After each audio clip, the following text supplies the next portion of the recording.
The desert is an arid, rough place, and you know, it's a hard place to live for both animals and people. And a lot of people find water, you know, by using a cactus, like this one over here. There's a water fountain behind it.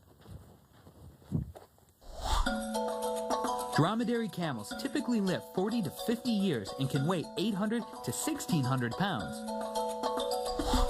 All right, Wendy, what do we have here? A dromedary camel. Hi, dromedary. Here at the Living Desert with my friend Wendy.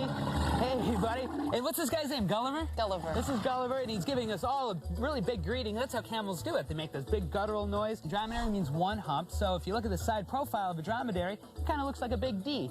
Now, the other species of camel that most people are familiar with are Bactrian camels, which are native to more like Mongolia, China. Russia. Not as much of a desert species of camel, but they're easy to identify because they have two humps, so if you look at his side, it looks like a big B. Now, Gulliver, he's got some horrible breath, and they kind of produce saliva quite a bit, don't they? Mm-hmm. Now, looking at their feet, what I like, Wendy, is that it's not so much what it looks like on top, it's really how well adapted they are on the bottom of their feet. How thick is that pad? Probably an inch. About an inch or so.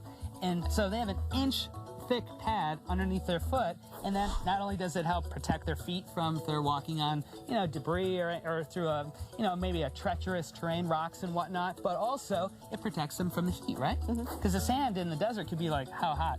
Over 100. Over 100 degrees this guy can handle. Now, some other cool adaptations, the hair, like if I had hair in my ears, that'd be pretty gross, but camels have hair inside their ears, which, you know, you don't want sand getting in there, right? Right. When you look at a camel, I mean, they have these long eyelashes, almost, you know, make them almost look like a girl, but it comes in handy because it keeps all that sand and dust out of those big eyeballs, because they need to see for miles. Also, too, their noses wear. What can they do with their nose, Wendy?